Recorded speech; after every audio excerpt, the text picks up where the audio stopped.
Preeya, you might not know this, but I've got a little bit of Hungarian blood in my body. It runs all the way through. And this chicken paprikash I'm about to do for you is something that's been passed on through generation and generation. Now, it starts with some chicken. I've got some lovely, delicious chicken breast here, and I'll open the packet for you.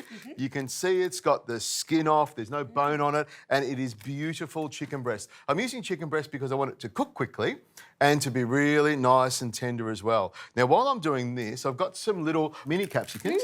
If you can cut them open, take the little guts out of it and the seeds out of it and chop it into a nice little dice for me. That'll be perfect. Now, the chicken is really easy to dice. I just slice it all the way through like this, and then put it all together and you get that lovely little dice. So it's all the right size. You like that? Perfect, I do. It's easy way to do it. So I don't quite know how this dish is going to come together. I know it's a family dish of yours, but what does it, like, is this a casserole kind of thing happening? It's sort of like a chicken casserole with lots of spice in it, lots of flavour, but it's also got a little tzle, which is a Hungarian-style egg noodle that we're going to make nice and fresh. Okay. And I'll pull the whole lot together. It's a real sort of one-pot thing that'll come out beautifully. Wonderful. Now, my pan is on already. It's nice and hot, and I'll put a nice big splush of extra virgin olive oil in there, and that'll get the party started, as you like to say. And straight into the pot. Here's another little tip. If you wanted to pop something into a hot pot, I bring the board over here, and with the back of the knife, I pop it in. That way, I've got my distance from the really hot pot, and you can hear that sizzle action going on in the pan, and it's ready to go. Chicken on this board and this knife, so what I do is move it away and keep it nice and safe. Now, of course, salt loves meat, meat loves salt, and chicken loves salt as well. So a nice pinch of salt goes on the top there, and a good twist of pepper as well. Is the party started? The party started, Richo. Party's well and truly started. And I'll just stir that around just a tiny little bit. Now, that's heating up nicely. And at this stage here, I'm going to crank it up a bit. I want to get some heat going in this pan because I'm going to add a lot of flavours to it and get it all sweated off. Now, you might think there's a lot of olive oil in there. The olive oil is a big part of the dish, and because it's extra virgin olive oil, organic, it's going to make it really tasty. Now, this is what I call the mirepoix: onion, carrot, garlic, and some chilli that I've left nice and coarse because you'll be able to pick them out and pop them in there. Here we go. In they go. Beautiful. I'll hand that over to you. I've also got some caraway seeds. I love using these, and they're great in cheese, on bread, but also in this chicken paprikash. They're quite a flavour punch.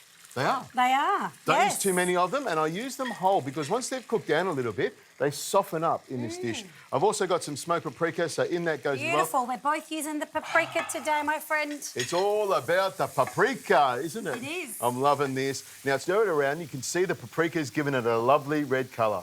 And then I'll grab something else here. This is not tomato paste, although it looks like it. It's actually a red pepper paste, which is used a lot in Hungarian cooking.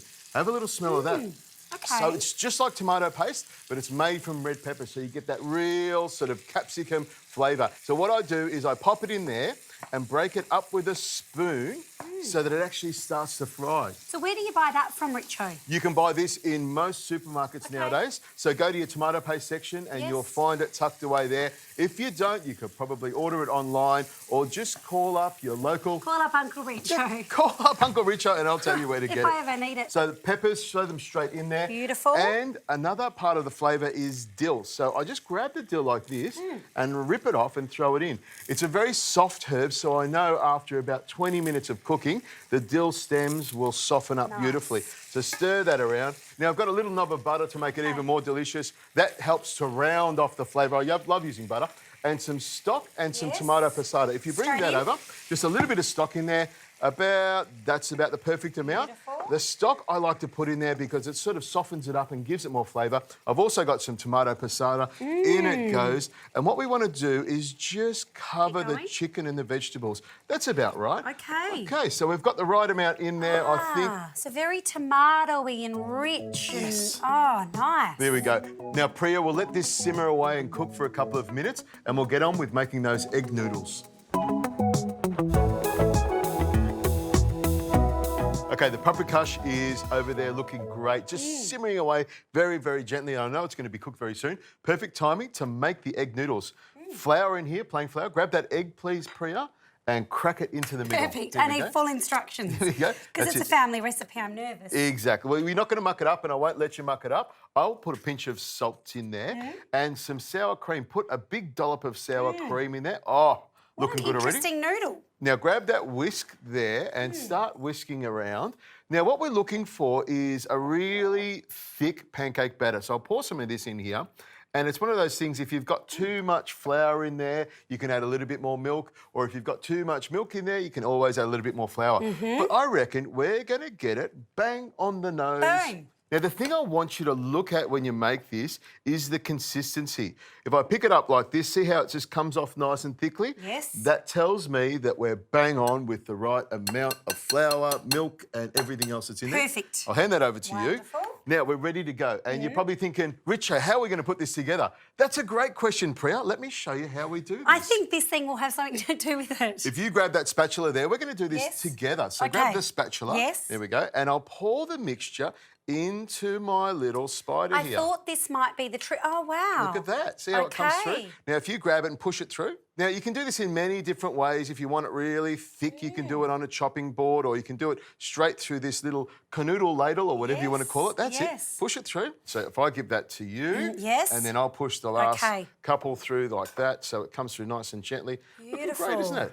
It's really easy to go. do. It's one of these fresh pastas that you can put together really, really easy. Now, I'll just give that a bit of a stir around so we don't get any big lumps. And you can see we get all these little wormy Wow. things. So what I'll do is let that sit there for about a minute or so. It'll come back to the boil and we'll be able to put it all together. So what we do now is I grab this plate here and we've got the paprikash. Yes. And you can see how rich Beautiful. and tomatoey this is. Pour that straight onto the plate. Then I've got some herbs there, Preeya. If you can grab some of those. I can do that. And we'll chop some herbs on top. You can see we've got like the chicken casserole, lots of paprika and herbs and tomato in there, and lots of really, really nice sauce. And of course, to soak up all that sauce is the egg noodles. Beautiful. Now, these will come out straight away. And you've got a bowl here with some butter in it already, because you need that butter You to make need it, do you, Richo? nice and delicious. You need the butter. And you can see I'm using a little strainer here. I just give that a bit of a tap like this to make sure we get all of that excess water off, and then pop it straight into the bowl like that so we can get Wow. all that butter Very on the easy. outside of it. It is, isn't it? Yeah. And of course, a little pinch of salt on the top of it to make it even more delicious. And I just spoon that on the side there like that.